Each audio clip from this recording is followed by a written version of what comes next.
henin hanambadir kalafara adala ben kanakanan sama mutumara ilala opera sa yemin ngainanya eshahalam birkilan fulumalira eshahalam birkilan duwananya zanaula kana nune pamaniga zanaula kana nune pamaniga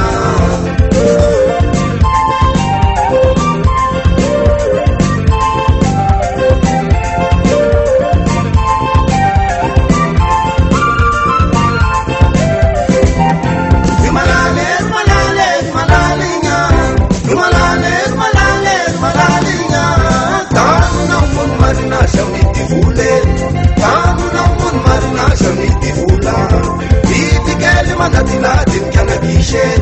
Matakel henin hanamatin kana shisha Atala ben kana kanan sama mutumara Bilala vera sa yengin na ngainyanya Esha halam pingilan fulumanindra Esha halam pinsina nga duwanyanya Sana ula ka na nune pamaninga Sana ula ka na nune pamaninga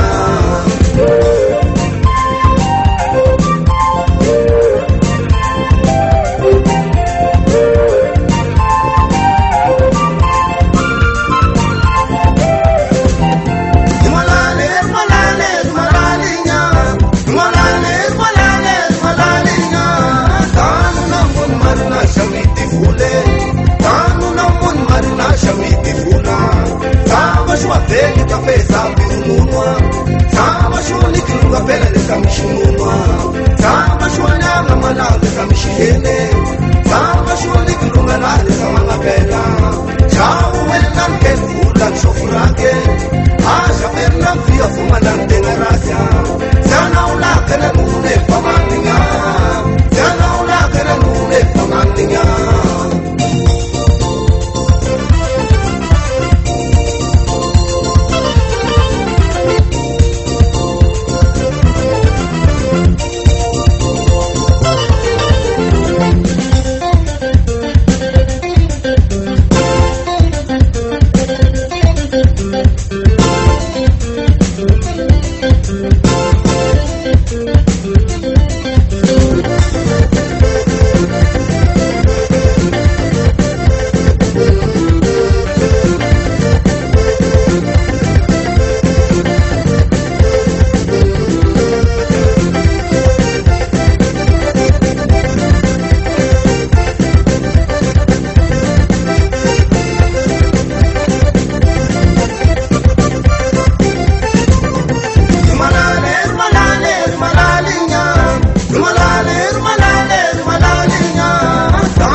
Mam shit shit shala eu shuma itapela